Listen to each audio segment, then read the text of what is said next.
If you're having trouble with wrist banging from the kettlebell as you start to learn either cheat cleans or single arm cleans, you're going to want to watch this video and try some of these tactics that I'm about to give you. So, first off, with your cheat clean or your single arm dead clean, and even your two-handed dead clean, I want to remind you that the power comes from the legs. Notice just even in a two-hand clean, I'm never trying to pick up the weight with my arms. We don't want to do that. What's happening instead, let me take out the bell altogether. Just see, watch my legs.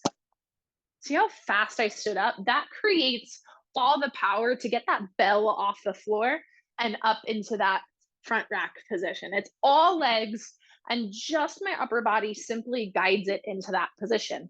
The same thing applies for a single arm. Now, what's tricky is we want to pay attention a little bit more into form to make sure we don't plop. So as you start to learn your single arm clean, we start with gunslingers and cheat cleans. A gunslinger allows us to feel this motion of the elbow pulling into your side. I'm still thinking of pushing my legs into the ground to bring that bell up, but what I'm making sure is my elbow gets packed into my side and I create this 90-degree angle here to really make sure that I'm teaching myself pull the elbow back, drop the bell down, pull the elbow back. Now, as we go into a full clean, the elbow pulls back and then the hand comes through. So this motion starts to happen rather than this. The moment we come away from the body, what's going to happen is that bell, once the hand lands, is going to plop. That's that sensation we feel when the bell hits the wrist. Versus this way, imagine my bell is here. There's one line to come straight up. So all that's happening is the bell rotates around your arm rather than plops on it. So that's really important. So watch the difference just in my cheat clean, right? If I come out and up, ouch. Watch my elbow as it pulls back and up.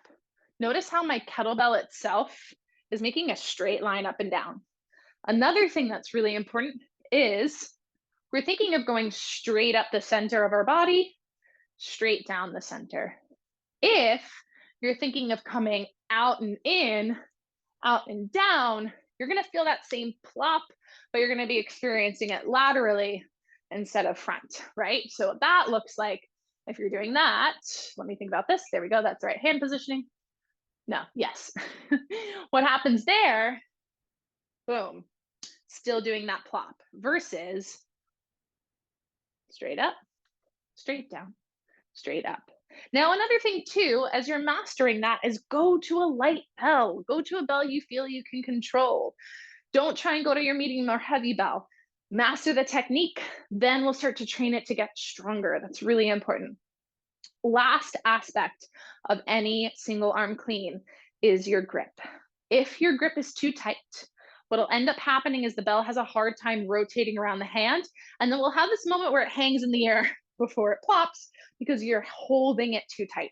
My hand is guiding it, but it's really more so like my thumb holds it in place and my grip strength of my forearm and a flat wrist keep it there. But my actual fingers here are pretty light. So let me show you what happens if I keep that grip too strong. Right? Ouch, that's not good. What happens when I keep that grip loose? Right? I'm going to start to show you with one arm. Same idea, loose grip. It's going straight up my middle, straight down my middle, and I'm using my legs rather than my body. Do we see the difference? Now, once you start to get comfortable taking out one hand from your cheat clean, right? Use as many reps, as many days training with two hands as you need. But then once you start to get comfortable taking away that hand, that's when we take it to your full single arm clean. The bell goes horizontally, and then we're going to really focus on standing up fast. If we go slow, things are going to be weird, but we're going to keep it right up the center, loose grip, elbow into your side. Once again, up the center, loose grip, elbow into your side. Push with your legs to get that bell off the ground. So what does that look like? Up, down, up, down,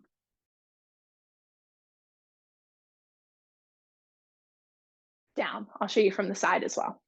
Squat down, legs get the bell off the ground. I go straight up like a zipper. I allow my elbow to pull back and my arm to come through. Up,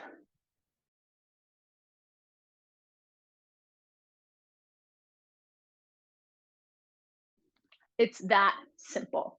Now, of course, if it's a new skill, there's going to be every few times where you do it wrong and there's a plop. Nothing that's dangerous. You might feel a little bit of bruising, but this isn't something that we should start to feel is happening every single time we clean. You should start to find a few reps that are successful and feel smooth, along with ones that maybe don't feel as smooth, but it'll get easier the more you practice it. And then you'll suddenly nail down more repetitions where it feels right versus wrong until suddenly all the repetitions feel right and none of them are wrong. Even myself on occasion do a weird rep where it plops once in a blue. It happens, but the more you practice it, the better you get at it and the cleaner the single arm clean feels.